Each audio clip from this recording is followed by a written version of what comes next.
Flashback to August 23rd, 2022. I uploaded a video with this audio and content. Take a listen. Moment for Kotkaniemi to seize. The young Finn will record a solid 40 to 45 points. This upcoming season, Krause will improve his production by racking up 45 points. That will be a challenge for the power forward, but quite attainable. 50 points is quite possible for Zacha, as long as he plays in the Bruins' top 6. It's been a few months since my last upload. Anyways, let's get right into this video. A few months ago, I predicted 6 NHL players who would have breakout seasons. If you haven't watched my 6 breakout players in 2023 video, I will put it up on the screen. I suggest you check it out before watching this reaction video. Currently, the regular season has ended and the push for the playoffs begins on Monday, April 17th. I figured it is a perfect time to do a recap on how those 6 players performed this season and whether or not they met expectations. Lawson Krause is the first player I'm going to discuss. I projected the big power forward to have a breakthrough season by racking up 44 points. He surpassed that by 1 point. Krause performed the way I thought he would. Krause set career highs in goals, assists, points, and games played. He finished 4th in points on the Yotes, who have some gifted young offensive players. Lawson Krause definitely met expectations this season by having a career year offensively. Hopefully he continues to develop into a seasoned vet. Going forward, there's certainly more on the horizon for him and the Yotes. Next up is Joel Farabee. I projected the crafty Philly forward to be within the 50 to 60 point range this season. However, he seems to be still adjusting to the NHL level. This season, he played in all 82 games and set a career high in points with 39, surpassing his previous high of 38 points during the 2021 campaign. While setting a new career high in points, he also totaled his highest assist output with 24 apples. Is it just me, or does the young 23-year-old leave you desiring more from him? In my opinion, Farabee could potentially be a point-per-game player once Philly is done rebuilding. If you're a Philly fan, let me know what you guys think in the comments below. The biggest breakout player on this list is Pavel Zacha. People in the hockey world are surprised by his career year and his first season as a Bruin.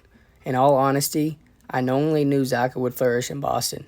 I have my reasons, and we'll get to them later on in the video. I projected Zacha to get 20 goals, 33 assists for 53 points. He finished the season with a stat line of 82 games played, 21 goals, 36 assists for 57 points. It's obvious the Bruins were the most dominant regular season team ever to exist by achieving the most wins and points in a season. Having the amount of success as the Bruins have had this season causes a trickle-down effect or a domino effect, whatever you want to call it. When a team has success, it is followed up with individual success. The Bruins' historic season definitely inflated production throughout the lineup. Regardless of all the records they set, Zacha was still going to accomplish the 50-point milestone this year.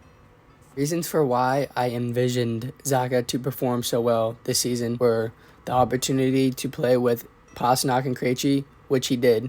A change of scenery from New Jersey to Boston could possibly benefit Zacha, which it also did.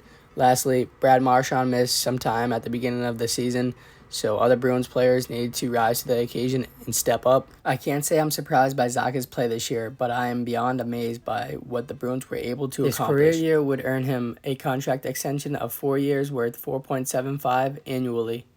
Heading to Carolina, Jesperi Kotkaniemi tallied 43 points, ensuring my exact prediction of how his 2023 season would unfold. The young Finn finished 5th in points on a deep Canes team. He set career highs across the board with 82 games played, 18 goals, and 25 assists. In my opinion, Kotkaniemi met the Canes' expectations by doing his part, as Pacioretty missed the entire season and Andrei Stepnikov's late injury. 43 points for Kotkaniemi is very respectable, and I put him in the same category as Joel Farabee, both guys who are 22 to 23 years old who are still figuring out their games.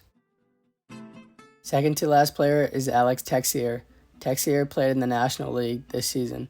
In 46 games played, he scored 13 goals, added 22 helpers for 35 points. Texier could possibly eye an NHL return this offseason. Last but not least is Blake Coleman. As Calgary lost Johnny Gaudreau and Matthew Tkachuk this offseason, I really imagine Coleman elevating his game to a new height.